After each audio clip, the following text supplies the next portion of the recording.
Hello everyone, I'm Suman. Again, I'm here with the subject statistics and this is the second part of the probability. Last part जो हमने किया था उसके अंदर discuss हमने किया था थ्योरेटिकल कॉन्सेप्ट्स प्रोबेबिलिटी के। तो क्योंकि जब भी न्यूमेरिकल प्रॉब्लम्स करते हैं थ्योरेटिकली आपको कुछ चीज़ें जो है वो क्लियर होनी बहुत ज़रूरी है। So in this video we are going to discuss about the numerical problems in the probability कि probability हम निकालते कैसे हैं, numerical questions उसके किस तरह से होते हैं उसके बारे में। तो firstly जब भी आप प्रैक्टिकल करते हैं उससे पहले कुछ टर्म्स हैं वो आपको क्लियर होनी चाहिए। वेरी फर्स्ट जो क्वेश्चंस में आपके मोस्टली यूज होता है दैट इज कॉइन। कॉइन यानी कि सिक्का। दो इवेंट्स इसके अंदर होते हैं, हेड और टेल।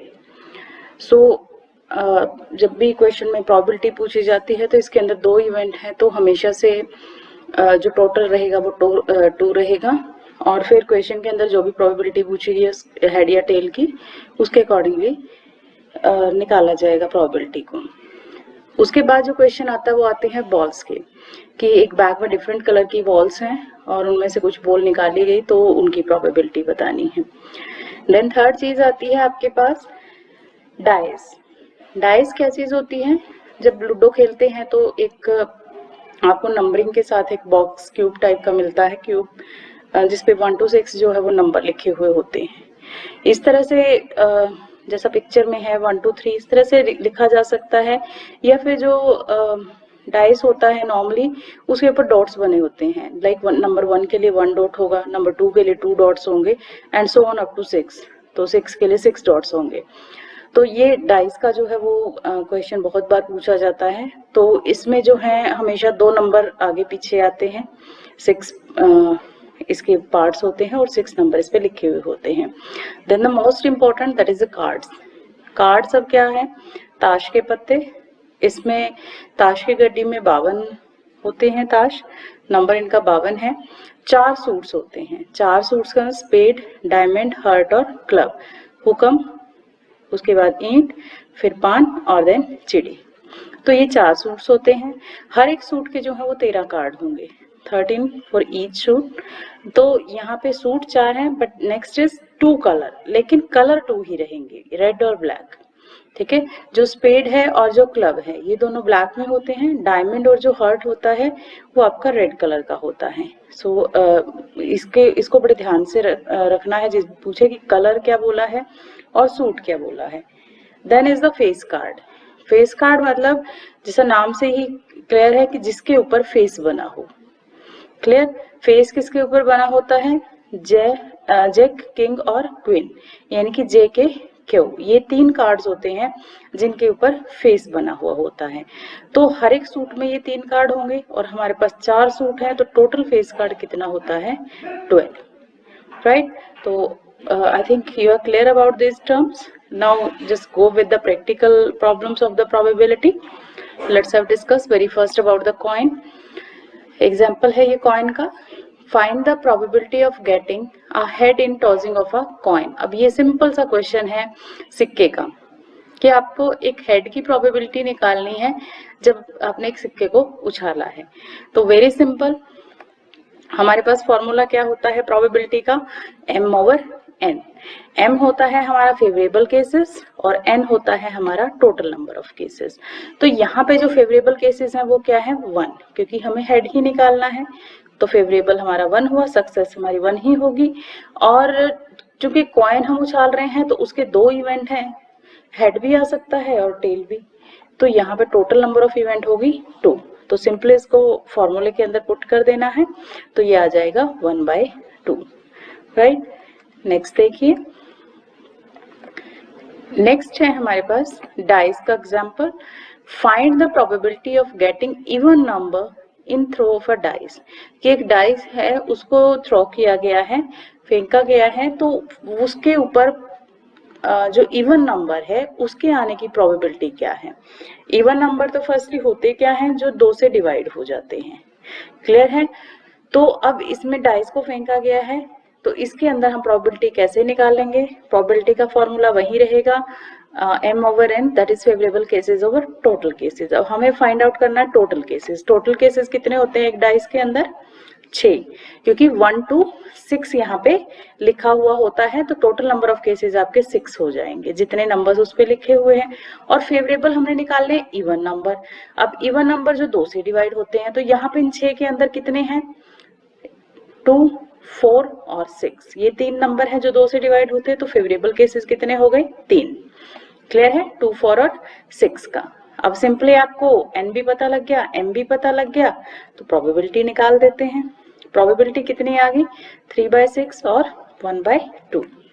क्लियर है? नेक्स्ट देखिए क्वेश्चन एक और डाइस का ही है. अ डाइस इज रोल्ड ट्वाइस. अब क्या है, पहले में सिंगल रोल था या सिंगल थ्रो था, अब 2 टाइम्स इसको रोल किया गया है. अब क्या पूछा है? What is the probability of getting a sum 10 in 2 dose. अब जो 2 बार रोल किया गया है, तो दोनों बार कोई ना कोई नंबर तो आया ही होगा, तो उस आप में प्रोबेबिलिटी क्या निकालनी है कि उनका जो टोटल है वो 10 के इक्विवेलेंट हो. क्लियर है? डाइस को 2 बार रोल किया गया, पहली बार कोई नंबर आया, फिर दोबारा रोल किया गया, फिर कोई नंबर आया. तो यहाँ पे ये क्या पूछ रहे हैं कि दोनों ही बार में जो टोटल ऑफ 10 आने के चांसेस क्या है, उसकी प्रोबेबिलिटी आपने निकालनी है. प्रोबेबिलिटी के लिए सेम वही प्रोसेस आपका कि फेवरेबल केसेस और टोटल केसेस पता होने चाहिए. अब फर्स्ट डाई जिस टाइम पे आपने फेंका, तो कितनी पॉसिबिलिटीज आएंगी? 6, क्योंकि 1 to 6 कोई भी नंबर आ सकता है. देन सेकेंड टाइम जब डाइस को आपने फेंका, तो क्या हो जाएगा? 6 पॉसिबिलिटी अगेन. तो टोटल पॉसिबिलिटीज यहाँ पे कितनी हो जाएंगी? 36. 6 into 6 दैट इज 36. क्लियर है? अब फेवरेबल केसेस क्या होंगे? Total of 10. तो जो जो टोटल ऑफ 10 आता है वो आपने देखना है. अब 10 का टोटल हम किस तरह से निकालेंगे? हमें कॉम्बिनेशन की जो टेबल है वो निकालनी पड़ेगी. कॉम्बिनेशन की टेबल किस तरह से? मान लो आपने पहली बार डाइस को रोल किया, तो उसके ऊपर आ गया 1 नंबर, क्योंकि 1 to 6 कोई भी आ सकता है. ठीक है? तो यहाँ पे 1 नंबर आ गया. सेकेंड टाइम आपने फिर रोल किया, तो उस पे अगेन 1 आ गया. ये पॉसिबिलिटी हो सकती है. दूसरी क्या पॉसिबिलिटी होती है कि पहले पे 1 आ रहा, दूसरे वाले पे 2 आ गया. तीसरी पॉसिबिलिटी, पहले पे 1 ही है, जो दूसरा है उस पे 3 आ गया. अगेन 1 है, पहले वाले पे एक, हम 1 के साथ प्रोबेबिलिटी लेके चल रहे हैं, फिर इसी तरह से 2 के साथ 6 तक प्रोबेबिलिटी लेके चलेंगे, फिर 3 के साथ 4, 5 और 6, क्योंकि पहले वाले पे भी 1 to 6 कोई भी आ सकता है और सेकंड वाले पे भी 1 to 6 कोई भी आ सकता है. तो हर एक नंबर के साथ कॉम्बिनेशन यहाँ पे बन जाएंगे. ये जो टोटल कॉम्बिनेशन है ये आपके 36 हैं. अब फेवरेबल केसेस 10 है, तो टोटल यहाँ पे 10 का कहाँ आ रहा है? ये ग्रीन में जो हाईलाइटेड है, 6 4 ये 10 होता है, 5 5 ये 10 होता है, और 4 6 ये 10 होता है. इसका मतलब अगर आपने पहली बार रोल किया और पहले वाले पे 6 आ गया और दूसरे वाले पे 4 आ गया, तो भी आपका सम टोटल 10 हो गया. देन पहले पे 5 आया, दूसरे पे भी 5 आ गया, तो भी 10 हो गया. देन 4 आया पहले पे, दूसरे पे 6 आ गया, तो उस टाइम पे भी 10 है. तो ये 3 ही केसेस बनते हैं जो टोटल के हैं 10 के. और मोस्टली जो डाइस इस तरह से हम कॉम्बिनेशन निकालते हैं, तो जो टोटल है वो तकरीबन इसी तरह से वर्टिकल जो तिरछी लाइन है इसी तरीके से बनता है डायगोनल. क्लियर है? सो यहाँ पे 3 केसेस हो गए, 6 4 5 5 और 4 6. 10 के आने टोटल ऑफ 10 जो है उसके आने की प्रोबेबिलिटी कितनी है? 3. तो यहाँ पे फिर फॉर्मूले के अंदर हमने पुट कर देनी है वैल्यू. फेवरेबल केसेस 3 हैं, टोटल केसेस 36 हैं, और हमारी प्रोबेबिलिटी कितनी आ गई? 1/12. राइट? नेक्स्ट है कार्ड्स का एग्जाम्पल है ये. अब find the probability of getting a queen in a draw of a pack of card. कि आपको एक ताश की गड्डी में से एक क्वीन निकालनी है, तो क्वीन के निकालने की प्रोबेबिलिटी क्या होंगी? राइट? तो इसके अंदर भी सेम वही कि सबसे पहले आपको फेवरेबल केसेस और टोटल केसेस दोनों ही पता होने चाहिए. टोटल केसेस कितने हैं? 52, क्योंकि ताश की गड्डी में 52 होते हैं.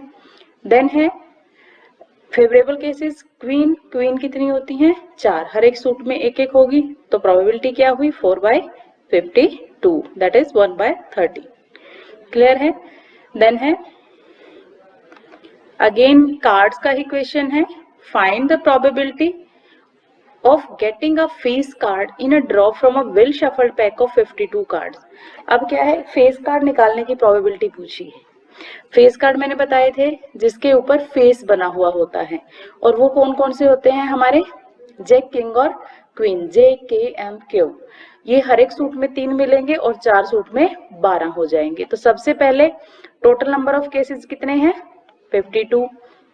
देन फेवरेबल कितने आ जाएंगे, 3 गुना में 4, 12. ये हमारे 4 सूट्स हैं और 3 कार्ड हर एक सूट में होंगे. तो प्रोबेबिलिटी क्या निकल आएगी, 12/52, दैट इज 3/13. नेक्स्ट देखिए, नेक्स्ट है कार्ड्स का ही क्वेश्चन है. तो इसमें है, a card is drawn from a well shuffled pack of card. ताश की गड्डी में से एक कार्ड निकाला जाता है.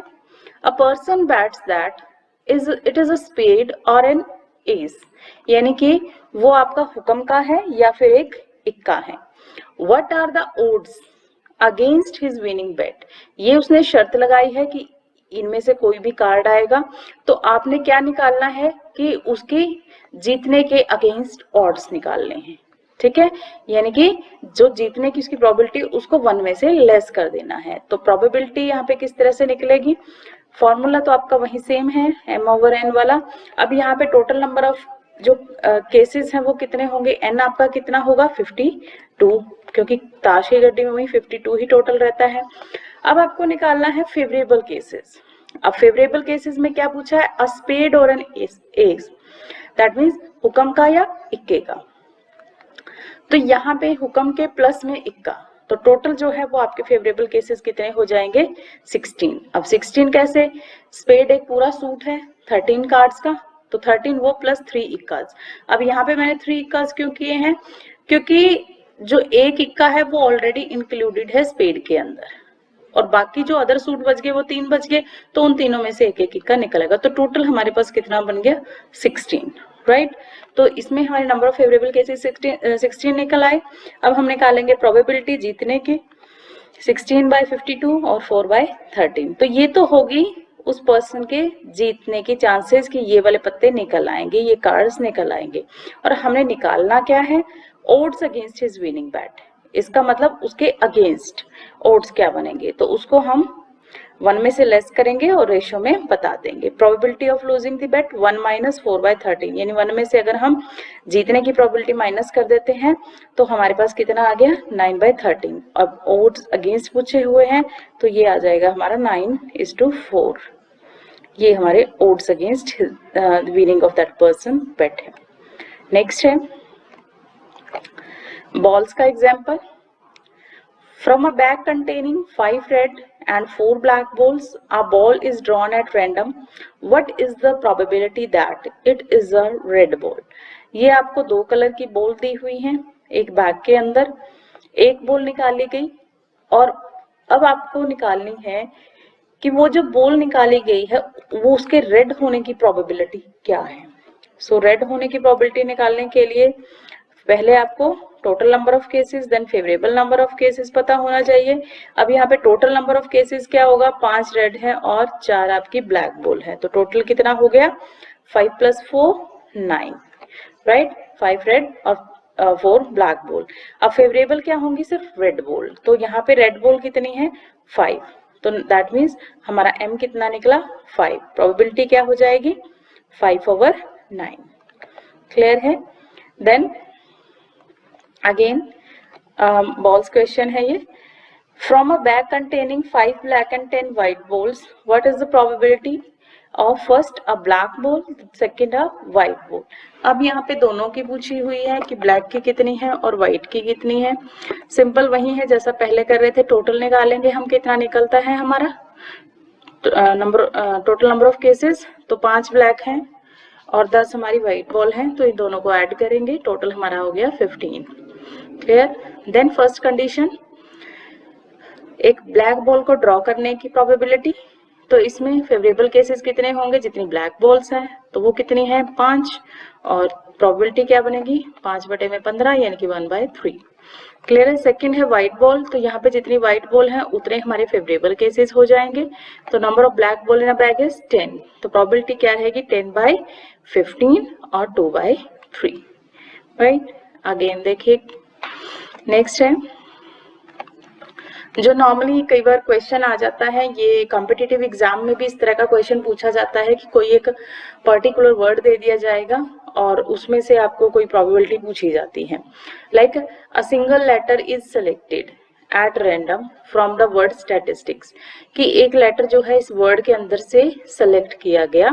लाइक यहाँ पे स्टैटिस्टिक्स है, कोई भी वर्ड दिया जा सकता है, तो आपको वो कैलकुलेट किस तरह करनी वहां पे प्रोबेबिलिटी उसका है ये। What is the probability that it is a vowel. अब पूछा क्या है कि प्रोबेबिलिटी आपको निकालनी है और किस चीज की, वोवल होने की, राइट। तो यहाँ पे प्रोबेबिलिटी निकालने के लिए एक तो आपको टोटल नंबर ऑफ केसेस और दूसरा favourable number of cases. Total number of cases तो क्या होगा, जितना भी आपका स्टैट्स का जो जितने भी इसके अंदर लेटर आए हुए हैं उन सबको हम काउंट कर लेंगे, STATISTICS, तो ये टोटल 10 है। तो यहाँ पे n हमारा आ गया 10। अब हमने निकालना क्या है, वोवल। तो इसके वैसे तो वोवल 5 होते हैं, बट इसके अंदर कितने वोवल आए हुए हैं वही हमारे फेवरेबल केसेस होंगे। यहाँ पे वोवल पूछा है, कॉन्सोनेंट भी पूछा जा सकता है, तो डिपेंड ऑन द क्वेश्चन की क्या दिया हुआ है। तो यहाँ पे वोवल हम काउंट करेंगे, AII 3 वोवल दिए हुए हैं, तो नंबर ऑफ फेवरेबल केसेस हमारे कितने हो जाएंगे, 3, AIII। तो प्रोबेबिलिटी हमने निकालनी है, प्रोबेबिलिटी क्या हो जाएगी 3/10। क्लियर है। 10 है। नेक्स्ट एग्जांपल, ये भी बहुत बार पूछा जाता है क्वेश्चन, रिपीटेड ही रहता है तकरीबन। तो इसके अंदर है what is the probability that a leap year selected at a random will contain 53 Sundays. आपको प्रोबेबिलिटी निकालनी है किस चीज की, 53 संडेज की। किसमें, अ लीप ईयर, ठीक है। लीप ईयर क्या होता है, नॉर्मली हमारा साल होता है 365 दिन का, राइट। बट लीप ईयर में क्या होता है, एक दिन एक्स्ट्रा होता है, तो वो हमारा 366 डेज टोटल बन जाता है, ठीक है। वहां से हमने प्रोबेबिलिटी निकालनी है। तो total number of days in leap year is 366। तो सबसे पहले संडे है, संडे वीक का दिन होता है, तो हम इन टोटल को वीक में डिवाइड कर देंगे। तो वीक में डिवाइड करने के लिए क्या करेंगे, 366/7। क्लियर है। तो यहां से हमारे पास नंबर ऑफ वीक निकल आएंगे। ये निकला है 52 2/7, यानी कि 52 तो आपके होल जो है ये वीक्स बन जाएंगे, और जो 2 दिन है वो आपके एक्स्ट्रा बच जाएंगे। ओके, देन ये 2 दिन आपके एक्स्ट्रा हैं। प्रोबेबिलिटी वही, फेवरेबल केसेस, टोटल केसेस। अब यहाँ पे हमारे पास जो निकालनी है प्रोबेबिलिटी, वो हमने किस चीज की निकालनी है, संडेज की। तो हमारे पास नंबर ऑफ डेज कितने हुए वीक के अंदर, 7, तो वही हमारा n होगा। और जो फेवरेबल है वो कितनी है हमारी, 2। अब संडे में ये कोई जरूरी नहीं है कि हम इन 2 दिनों को संडे ही माने। इसमें यहाँ पे पॉसिबिलिटी निकालने का एक और तरीका है, ये टेबल देखिए कॉम्बिनेशंस किस तरह बनेंगे। सबसे पहले 2 दिन आए हैं, तो वो 2 दिन एडजॉइनिंग ही हो गए, दोनों एक दूसरे के साथ मिलते हुए। लाइक पहला अगर मंडे है तो दूसरा ट्यूसडे होगा, पहला अगर ट्यूसडे है तो दूसरा वेडनेसडे होगा, पहला अगर वेडनेसडे तो अगला थर्सडे होगा, और इस तरह करके हमारे 7 कॉम्बिनेशंस बनेंगे। और इन कॉम्बिनेशंस के अंदर ये चीज देखिए कि हर एक दिन है जो वो 2 बार है। लाइक मंडे यहाँ पे भी है, यहाँ पे भी है, सैटरडे यहाँ पे भी है, यहाँ पे भी है, थर्सडे यहाँ पे भी है, यहाँ पे भी है। सिमिलरली हमें निकालना है संडे, तो संडे यहाँ पे भी है और यहाँ पे भी है। तो इसका मतलब यहाँ पे 2 पॉसिबिलिटीज बनती है संडे की। एक तो क्या कि अगर पहला दिन सैटरडे होता है तो सेकेंड डे संडे हो जाएगा। 52 तो इस वीक्स में आएंगे ही संडे, तो आगे आने की प्रोबेबिलिटी क्या है, सैटरडे के साथ। फिर अगर पहला संडे आ जाता है तो दूसरा मंडे आएगा, दूसरी पॉसिबिलिटी ये है। तो ये हमारी संडे की पॉसिबिलिटीज हैं 2, तो प्रोबेबिलिटी क्या होंगी 2/7। I hope you are clear about this example. Next देखिए topic, use of combination in theory of probability. हमें कॉम्बिनेशन का यूज करना, अभी तक जो हम क्वेश्चंस कर रहे थे वो सारे हमारे सिंपल क्वेश्चंस थे। अब कोई जरूरी नहीं है कि हर बार हमें सिंपली सारी चीजें दी ही होंगी, तो कई बार कुछ हमें सिलेक्टेड निकालना पड़ता है, तो वहां पे हमें कॉम्बिनेशन का जो प्रोबेबिलिटी है वो यूज करना पड़ता है। तो अब कॉम्बिनेशन है क्या? द डिफरेंट सिलेक्शन और groups that can be made out of a given set of things by taking some or all of them at a time are called combination। कि जब आपको सेट ऑफ थिंग्स दी हुई है, उनमें से आप कुछ एक को सिलेक्ट कर लेते हो, ग्रुप बना लेते हो, कुछ एक भी हो सकती है और सारी भी हो सकती हैं, टोटल का भी कॉम्बिनेशन हो सकता है, तो वो हमारी कॉम्बिनेशन कहलाता है उसके अंदर।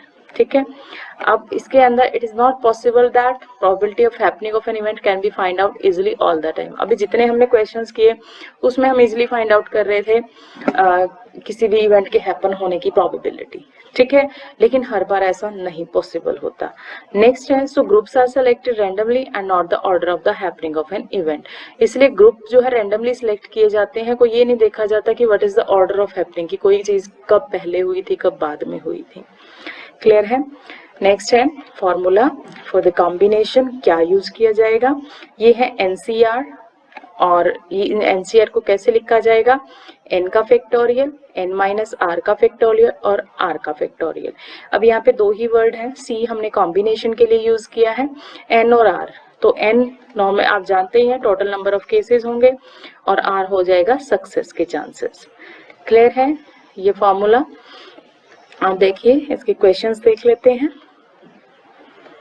पहला है इसका example, a bag contain 5 red ball, 3 white balls and 2 green balls. ये बॉल सेलेक्ट हुई है। There are 3 balls are drawn randomly without replacement. Find the probability of getting 3 balls are drawn and 3 red balls be drawn. तो यहाँ पे क्या है, वो कुछ बॉल्स दी हुई हैं तो उनको रिप्लेस नहीं किया गया, तो आपको प्रोबेबिलिटी निकालनी है 3 बॉल की और फिर 3 रेड बॉल की। तो यहाँ पे हम कॉम्बिनेशन का यूज करेंगे। टोटल नंबर ऑफ बॉल है वो कितनी है? 10। तीनों कलर की हमने ऐड कर ली, 5 3 + 2, राइट। अब हमने जो निकालना है पहला, total number of balls drawn, that is 3 balls drawn की गई हैं। देन उसके बाद so number of way ball can be drawn. अब जो 3 बॉल है वो किस तरीके से निकाली जा सकती है, क्योंकि इसमें कोई पर्टिकुलर कलर नहीं बताया हुआ, ठीक है, तो किसी भी कलर की आ सकती है। तो इसका मतलब टोटल हुआ हमारे पास n है 10 सी कॉम्बिनेशन के लिए, और 3 हमने निकाल ली हैं। तो टोटल बॉल्स में से हमने 3 बॉल्स निकाल ली हैं। क्लियर है? तो अब जब हम नॉर्मली पीछे सिंपल क्वेश्चन से करते हैं तो हम हर एक की प्रोबेबिलिटी निकाल लेंगे कि कितनी बॉल्स हैं, रेड की अलग, व्हाइट की अलग, ग्रीन की अलग, और फिर उसके बाद हम देखेंगे कि कितने तरीके से निकाले, तो थोड़ा लेंथी हो जाएगा सिंपली अगर चला जाए तो। दूसरा फिर हमें पॉसिबिलिटीज पता भी नहीं होती कई बार, तो यहाँ पे जो कॉम्बिनेशन का फॉर्मूला है वो लगाया जाता है। अब कॉम्बिनेशन के लिए फॉर्मूला जो पीछे डिस्कस किया था वही है एनसीआर, एन का फैक्टोरियल, एन माइनस आर का फैक्टोरियल और आर का फैक्टोरियल। अभी इसी का हम यूज करेंगे क्योंकि हमें पता लग गया 10c3 हमें निकालना है। तो 10c3 किस तरह से निकलेगा? 10 का फैक्टोरियल, यहाँ पे r हमारा 3 है तो 10 - 3 का फैक्टोरियल और 3 का फैक्टोरियल। तो यहाँ पे 10 का फैक्टोरियल, नीचे 7 का और फिर 3 का फैक्टोरियल। अब फैक्टोरियल को खोलते कैसे हैं? 10 × 9 × 8 × 7 जितने का भी फैक्टोरियल होता है उससे नीचे की वैल्यू को इस तरीके से मल्टीप्लाई करते जाते हैं, और ये 7 फैक्टोरियल तक लिया है। रीजन इसका क्या है कि नीचे 7 फैक्टोरियल दिया हुआ है तो यहाँ तक ही कैंसिल हो जाएगा, ठीक है। तो जितना भी आपका यहाँ पे मैक्सिमम नंबर दिया हो उतने तक ही आपको खोलना है। 7 के साथ 7 कैंसिल है, तो बाकी 3 का हम खोलेंगे 3 × 2 × 1। इनको कट करने के बाद जो वैल्यू आ रही दैट इज 120, यानी कि 120 तरीके से जो है वो आप 3 बॉल्स निकाल सकते हो। देन है second, 3 red balls be drawn. अब यहाँ पे हमने क्या निकालनी है? Red ball. अब रेड बॉल कितनी है? 5, और हमने निकालनी है 3, तो कॉम्बिनेशन हमारा सिर्फ रेड बॉल का ही बनेगा। किस वे से? 5c3, right. पहले वाले में 10c3 था क्योंकि टोटल बॉल्स में से था, अब रेड बॉल्स में से है तो 5c3 हो गया। इसको भी सिमिलरली आप ऐसे ही खोलेंगे, 5 का फैक्टोरियल, 5 - 3 का फैक्टोरियल, 3 का फैक्टोरियल, राइट। ऊपर 5 का फैक्टोरियल है, नीचे 2 और 3 के फैक्टोरियल। तो 5 के फैक्टोरियल को 3 तक खोलेंगे क्योंकि बड़ी वैल्यू जो है वो 3 का फैक्टोरियल है, 3 के फैक्टोरियल तक ही कैंसिल हो जाएगा। इसको कट करने के बाद वैल्यू आ रही है 10। राइट। नेक्स्ट देख लीजिए। नेक्स्ट एग्जाम्पल है, from a pack of 52 cards 2 cards are drawn at random, find the probability that one is king and the other is queen. तो यहाँ पे आपको प्रोबेबिलिटी जो निकालनी है किंग और क्वीन की निकालनी है। तो किंग कितने होते हैं 4 और क्वीन कितनी होती हैं वो भी 4 होती हैं। तो पहले इनका कॉम्बिनेशन बनेगा और फिर उसको टोटल कॉम्बिनेशन में से हम निकालेंगे कि कितने तरीके से हम निकाल सकते हैं। देखिए इसके अंदर पहले टोटल नंबर ऑफ कार्ड्स हमारे 52 ही हैं, then total number of cards drawn 2। अब हमने निकालने कितने हैं 2 किस तरीके से कि पहला किंग आए फिर क्वीन आए, ठीक है, या पहला क्वीन आ गया दूसरा किंग आ गया, लाइक इन दिस वे। तो 52 पत्तों में से 2 कार्ड हमें निकालने हैं, तो 52 ही कॉम्बिनेशन 52C2 कॉम्बिनेशन बनेगा, ठीक है, क्योंकि जितने कार्ड्स हैं उनमें से कोई भी आ सकता है किसी भी टाइम पे, तो इसलिए हमें कॉम्बिनेशन बनाना पड़ेगा। देन है 4 किंग है 4 क्वीन, तो इनकी पहले इनका कॉम्बिनेशन देख लेते हैं कितना बनेगा। एक एक कार्ड इनका हमें चाहिए कि एक उसका है। So king card can be drawn 4C1 and queen card 4C1, right. जो पर्टिकुलरली बोला ही हुआ है किंग या उसे क्वीन के निकालने, तो 4C1 हो गया। अब यहाँ पे हम क्या करेंगे, प्रोबेबिलिटी किस तरह से निकालेंगे, 4C1 इंटू 4C1, यानी कि ये जो किंग है इसकी प्रोबेबिलिटी और क्वीन है जो इसकी प्रोबेबिलिटी का कॉम्बिनेशन जो का फॉर्मूला जो लगा है उसको ऊपर रखेंगे और नीचे रखेंगे 52C2। अब इसको सॉल्व आउट करने के लिए पहले 4C1 को हम खोलेंगे, 4 का फैक्टोरियल 4 - 1 का फैक्टोरियल, यहाँ पे थोड़ा सा वो हो गया है मिस्टेक, यहाँ पे 3 लिखा है, यहाँ पे 1 लिखा जाना था और यहाँ पे जो है वो आपका 3 आना था।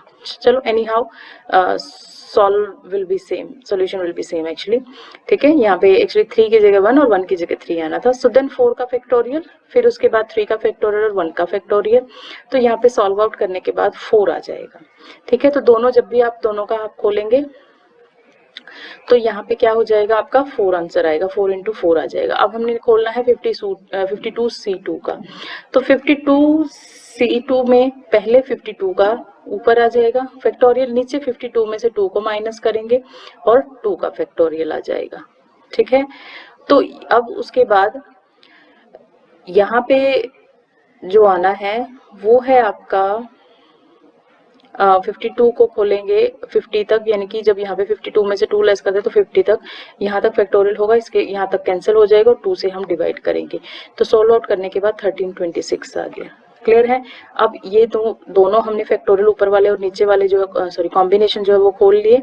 अब इनकी वैल्यूज को हम इसके अंदर ये जो फॉर्मूला दिया हुआ है रिक्वायर्ड प्रोबेबिलिटी का, इसके अंदर फिल कर देंगे।